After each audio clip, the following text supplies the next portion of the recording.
Hello everyone. I'd like to give a warm welcome to all of you out there. My name is Renee and you're watching Renee's Health Corner. Believe it or not, God really does care about your health. In 2022, just about everywhere you look, sickness and disease are on the rise. In America, 4,000 times a day, someone has a heart attack, a new diabetic is discovered. Every 50 seconds, and 1 out of 4 people have cancer. That's 25% of the American population. There's also a rise in the number of strokes per year. Gastrointestinal problems, arthritic conditions, lung conditions, lupus, multiple sclerosis, and a host of many other diseases. The question is, why? Well, many people believe that God is to blame. Is this the case? No. In 3 John 2, it says that the Lord wants us to prosper and to be in health. So if he wants us to be in health and disease is more rampant than ever before, then what's the problem? Well, I want to bring something to your mind for just a moment, something that many of us have learned in our lives at some point growing up, and that is, in the world, there are many different types of laws. We have civil law, natural law, the law of physics, sanitary laws, the law of gravity, etc. Now let's take the law of gravity, for example. It's a well-known fact that in most cases what goes up must come down, right? Well, there's also other laws known as natural laws. And when these laws are neglected in any way, the result is sickness and even death and disease. And over a period of time, neglecting these natural laws, more severe diseases even set in, like cancer. And so we want to be careful and obey and observe those laws, right? So remember too, all the information I'm going to share with you today is supported by the Bible, the spirit of prophecy, medical research, and or medical science. So I'm not going to be asking you to buy any quick fix elixirs or take any pills or anything crazy like that. I just ask that you have a listening ear and a sharing spirit so that what you learn and hear you can pass on and maybe help somebody else someday. So on this video today, I'm going to be speaking about 3 different things. I'm going to be talking about using baking soda and baking powder, spices, and food coloring. Now in the Bible, we're told in Isaiah 55:2 to eat that which is good. And the word good here means that which is best. So that also means beneficial. So according to the Bible, God wants us to eat the foods that are best for our health and healing. And he wants us to eat foods that promote health and healing. But before getting into today's subjects, I want to share a couple powerful quotes with you. One's from the Bible and one's from the Spirit of Prophecy. And these quotes are as follows. In Psalms 103 verses 4 through 5, it says, "Who redeemeth thy life from destruction? Who satisfieth thy mouth with good things?" And then the Ministry of Healing from Spirit of Prophecy, page 128, paragraph 1 says, "Too little attention is generally given to the preservation of health. It is far better to prevent disease than to know how to treat it when contracted. It is the duty of every person, for his own sake and for the sake of humanity, to inform himself in regard to the laws of life and conscientiously to obey them." We're also told in Counsels on Diet and Foods that education should be given on proper diet and that disease is an effort of nature to free the system from conditions that result from a violation of the laws of health. That's Ministry of Healing, page 127. And we're also told in the 11 manuscript release to become more intelligent in regard to the laws of life, page 187. So why should we educate people and become more intelligent? So that they know how to preserve health, we're told in MM 259, paragraph 3. And then 7T says, true religion and the laws of health go hand in hand. And then Counsels on our child guidance, says we should educate ourselves not only to live in harmony with the laws of health, but to teach others a better way. And that's my goal by doing these videos, is to teach you exactly what the Spirit of Prophecy says and to help you to learn more about how to take care of your body and so that you will be in good health too. And so anyway, we're also told that disease never comes without a cause. So whenever we get a disease or a sickness, there's a cause for it. And it's something that we've done. We violated a law of health. And Ministry of Healing says disease never comes without a cause, but the way is prepared, and disease is invited by disregarding the laws of health. So there we have it, right straight from the mouth of the Lord. Now, also in the Bible, in Proverbs 26, verse 2 says, the curse causeless shall not come. In other words, there's a reason. And Job 29:16 says, the cause which I knew not, I searched out. So when you get sick, you have to ask yourself, which law of health did I violate? Go through the laws of health and say, did I drink enough water? Did I go to bed early? Did I exercise? Did I go outside and get my sunshine? Did I eat properly, etc.? And usually you can figure out what you've done wrong. And then we're told in Ministry of Healing, when the abuse of health is carried so far that sickness results, the sufferer can often do for himself what no one else can do for him. So the first thing to be done is to ascertain the true character of the sickness and then go to work to intelligently remove the disease. So how do you ascertain it? Well, by doing what I just said, going through the laws of health and asking yourself if you've obeyed them, and if not, then correct it. And then we're told in Counsels on Diet and Foods that be sure as a rational Christian sentinel, you guard the door of your stomach, allowing nothing to pass your lips that will be an enemy to your health and life. So if you know something isn't good, don't do it. Our food should be plain and free from all objectionable elements, but let us be careful that it's always palatable and good. LLM 545, paragraph 3. And then we bear positive testimony against all exciting substances used as articles of food. Counsels on Diet and Foods, page 468. And 9T, page 113 says, abstinence from all hurtful food and drink is the fruit of true religion. And then one more quote, Counsels on Diet and Foods, page 198 says, the idea should never be given that it is but little consequence what we eat. Now, we're going to be talking about, like I said, a baking powder, baking soda, and I'm going to start with those two. Now, we're told in the Spirit of Prophecy, the use of soda or baking powder in bread making is harmful and unnecessary. Soda causes inflammation of the stomach and often poisons the entire system. That's Counsels on Diet and Foods, page 316. Then we're told that in Counsels on Diet and Foods, hot biscuits raised with soda or baking powder should never appear on your tables. Such compounds are unfit to enter the human stomach. Did you hear that? It's unfit to enter our stomach. Continue with the quote, we are much disappointed when they appear raised with baking powder or baking soda. These give no evidence of reform. And then again, same book, page 343, some plead, I cannot make good bread or gems unless I use Saleratus, or that's another word for baking soda. You surely can if you become a scholar and will learn. Is not the health of your family of sufficient value to inspire you with ambition to learn how to cook and eat? And then we're told Saleratus in any form should not be introduced into the stomach, for the effect is fearful. It eats the coatings of the stomach, causes inflammation, and frequently poisons the entire system. That's Counsels on Diet and Foods, page 343. Now, what is Saleratus? Well, it's sodium bicarbonate, or sometimes called potassium bicarbonate.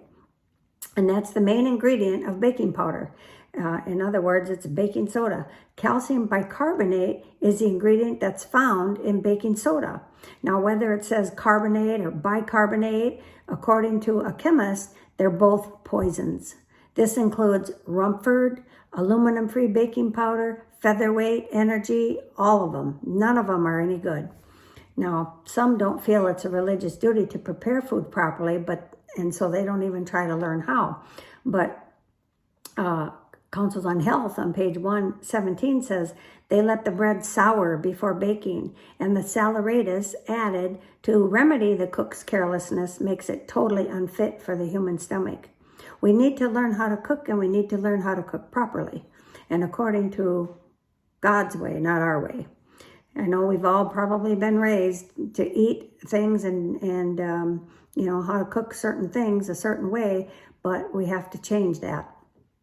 Now, one testimony is page 680 says, during the last 7 months, we've been at home about 4 weeks. Sister White is talking. In our travels, we have had sat at many different tables from Iowa all the way to Maine, and some who we visited live up to the best light that they have. See, many people don't know.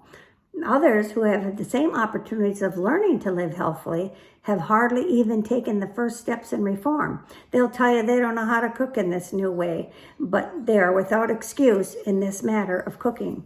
For in the work, How to Live, which is the first health book that Sister White came out with, are many excellent recipes, and this work is within the reach of all. I do not say that system of cookery taught in that book is perfect.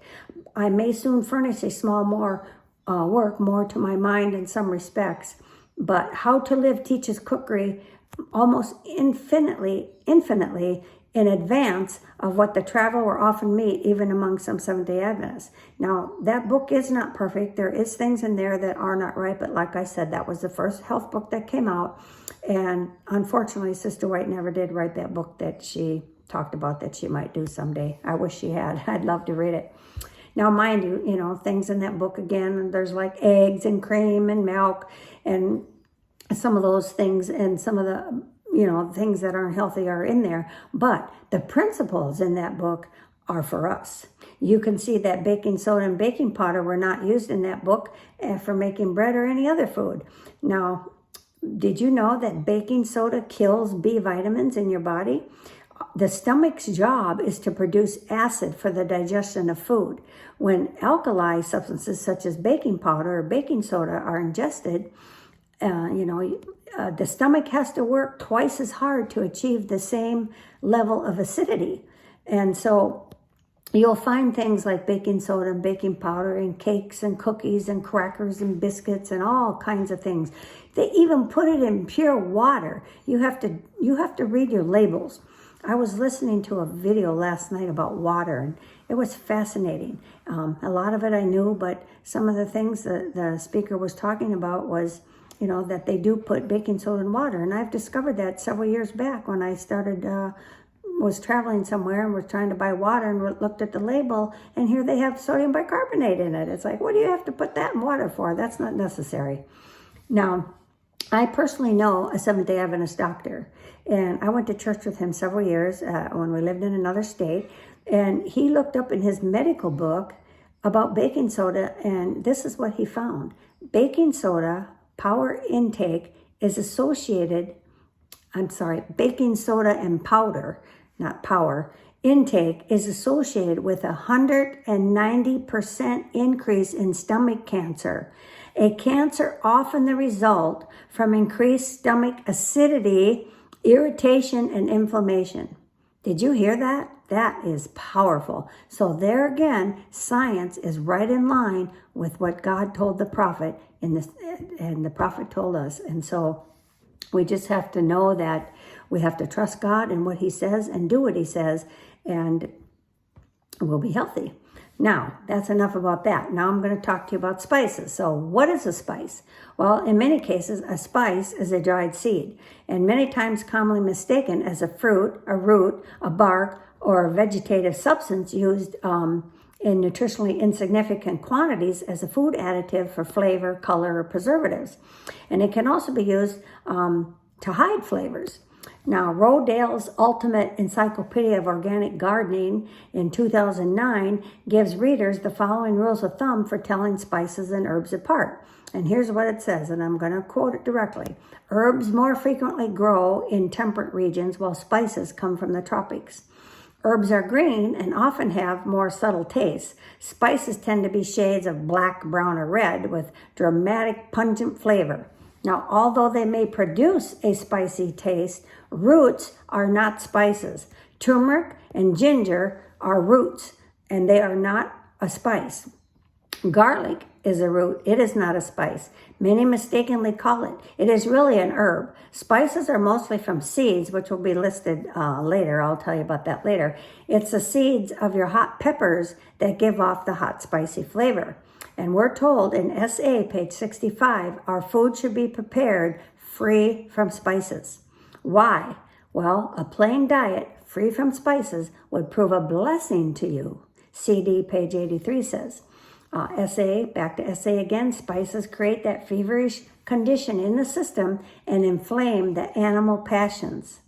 That's page 65. Then we're told in the pioneer writings too, which Sister White did endorse, and we're told that black pepper, allspice, cinnamon, cloves, mace, and nutmeg, of all these, the best psychological rule to adopt in regard to their use is the less the better. So even the pioneers were saying, don't use them. They're saying use less, but we don't need to use any at all. Now, science has found that spices like nutmeg and cinnamon and all those I mentioned, allspice, they are similar, or other similar spices like them. They actually enhance the animal nature in humans. And they found most of the sexual predators eat a diet very high in spices. And when these are removed from their diet, the animal-like propensities tend to go away. Now, there's probably other underlying reasons as well, but this is one of them. Now, here's the truth about spices. They do not help in digestion. Many people think they aid in digestion. That is false. Now, we're told condiments and spices used in the preparation of food for the table aid in the digestion the same way that tea, coffee, and liquor are supposed to help the laboring man perform his tasks. After the immediate effects are gone, they drop as correspondingly below par as they were elevated above par by these stimulating substances. Now, spices can cause many problems, and I'm going to read some of them to you. They arouse animal propensities, CD 236 and 341. The blood is fevered, CH 114 and CD 236. The blood is made impure, MH 325. Blood-making organs cannot convert into good blood, CD 220 and 345. Children's appetites are depraved from using them, CD 239 and CG 381. It corrupts the blood, Temperance, page 57. Destroys the health, 2T 367. Natural sensitiveness of the stomach's tender coating, Councils on Health, 114, CD 236 and 341. It affects the liver. 2T67, excites the nervous system unduly, 4T141. Feverish state of the system is caused by its use, CD340. Condition of the stomach is irritated by fiery spices, CD235 to 236. It irritates the stomach, CD340. It paves the way for smoking by children, CD236 and Temperance 182. Blood-making organs cannot convert into good blood, CH114. Corrupts the blood, Temperance 57. Deranges the stomach, CH114, CD236 and 354. Encourages the appetite for intoxicating liquor. I forgot the reference for that one, I'm sorry, but you can look it up. Enfeebles the intellect, CH114, CD368 to 369. Excites the nerves, CH114, CD236 to 354. Inflames the stomach, CD340. Impatience induced by Temperance 57. Lack of self-control induced by Temperance 57. And again, remember what 1 Corinthians 9:25 tells us. You can look that up. It also leaves the stomach weak, MM229, weakens your moral and intellectual powers, CH114. Pregnant women especially should not use spices, 2T382. And fruit dishes like pumpkin pie, apple crisp, and cobblers should be made free from irritating spices, 2T486. I made a peach crisp not too long ago, maybe about a month ago, I don't remember, but I make my own cinnamon by combining coriander and cardamom, and I do 4-to-1. Some people do 3-to-1, some do 2-to-1, but it's however strong you like it. But it's very delicious, and most people can't tell the difference. Now, here's a powerful quote. When I was homeschooling my daughter, she read this in her health book, which was just so amazing. She had to come run and tell me, Mom, look at this quote. And I was like, what? And here it is from Councils on Diet and Foods. You have perhaps seen a picture of the stomach of one who is addicted to a strong drink. A similar condition is produced under the irritating influence of fiery spices. Wow, you hear that? So those spices do to your stomach the same thing alcohol does. That is powerful. So what are some of these irritating spices? Well, I mentioned a few of them earlier in a quote, but here's a list of some of them, the most popular ones anyway. Allspice, black pepper, cayenne pepper, chili pepper, chili powder, cinnamon, cloves, cream of tartar, habanero peppers, jalapeno peppers, mace, nutmeg, white pepper, and other hot peppers. Now, when I say black pepper, well, I did say white pepper, so both white and black. Anyway, cayenne pepper, though, is very good for medicinal things, but it's not good to take on a regular. So that one we can use medicinally. Now, we're told in Temperance, page 157, every mother should carefully guard her table and allow nothing to come upon it which will have the slightest tendency to lay the foundation of intemperate habits. Food should be prepared in as simple a manner as possible, free from condiments and spices, and even from an undue amount of salt. Now, she's not saying salt is bad, because there's other quotes where she says we need salt, but you don't want to overdo the salt and use tons of it. Now, this quote is from Counsel on Diet and Foods, page 400, says, there are those among Seventh-day Adventists who will not heed the light given them in regard to this matter. They make blank a part of their diet. Disease comes upon them, sick and suffering as a result of their own wrong course. They ask for the prayers of the servants of God. But how can the Lord work in their behalf when they are not willing to do his will, when they refuse to heed his instruction in regard to health reform? Another powerful quote. Wow. And then, again, continuing on, same book, for 30 years, the light of health reform has been coming to the people of God, but many have made it a subject of jest. They have continued to use tea, coffee, spices, and flesh meat. Their bodies are full of disease. How can we, I ask, present such ones to the Lord for healing? Now, moral and intellectual powers are weakened by using these spices, so when people use those things, I guess, if intellectually, they just can't see it because their intellectual powers are weakened. So anyway, here's another quote. Mustard, peppers, spices, pickles, and other things of like character irritate the stomach and make the blood feverish and impure. The inflamed condition of the drunkard's stomach is often pictured as illustrating the effect of alcoholic liquors. And a similarly inflamed condition is produced by the use of these irritating condiments. Soon, ordinary food doesn't satisfy the appetite. The system feels a want, a craving for something more stimulating. And I know that's true because I personally know people who use these hot, fiery spices, and then pretty soon it's like they don't even taste it, and they want something hotter and hotter and hotter. And they're just using these things continually, and they just think it's, it tastes like nothing. And I can tell if there's one tiny little black speck of black pepper in something because immediately it burns my mouth. I can't stand it. But there was a time when my dad used to tease me many, many years ago, and he would say, have a little mashed potatoes with your black pepper. So I know using those things, I was addicted to it, and I praise God I got off of it. Now, when you have a perverted taste, it causes a craving for things like clay, slate pencils, burnt coffee, tea grounds, cinnamon, cloves, and even chalk. Look in Counsels on Diet and Foods, page 239. In fact, I had somebody that I knew whose sister would do that. She would chew on pencils and crave like clay and dirt and stuff like that. I was like, wow, she needs help. That was sad. Now, spices are not good for children, we're told in Counsel on Diet and Foods, page 235. Pregnant women, page 220. Those with diseased livers, 2T66. And those trying to quit tobacco, alcohol, and other stimulants because it just makes them want them all the more. CD, page 340.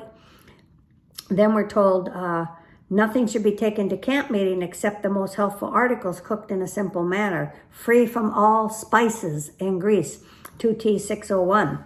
Now, as I said earlier, ginger's not a spice, it's a root. And here's the quote from Sister White. It says, 15 MR, in regard to our using spice, I plead not guilty. Some people say don't use ginger, it's not allowed. That's false. Continuing, we have not had spice in our house for 10 years, except a little ginger. which we have always used to some extent. So here she's telling you it's okay to use ginger. Turmeric as well, that's a root. Some people say don't use that. That's false. Turmeric is very good for you. And then anise is a herb of the garden. The Pharisees were very exact in tithing garden herbs such as mint. I call it anise, some say anise, and rue. Desire of Ages, page 617. Now back to cayenne. I told you we could use it medicinally. Well, tea, coffee, and tobacco, mustard, cayenne, black pepper, allspice, cinnamon, cloves, mace, nutmeg, ginger. We're told to leave those alone. So, but if you use it medicinally, it's okay, because let's say someone's having a heart attack. Well, if you give them cayenne pepper, it can stop the heart attack in its tracks. So would you rather have them dead or give them a little cayenne? I'd rather, use the cayenne. And so what you can do, if the person collapses or they stop breathing, you can give several dropperfuls of cayenne pepper tincture in the person's mouth. Just put it in the side of their mouth.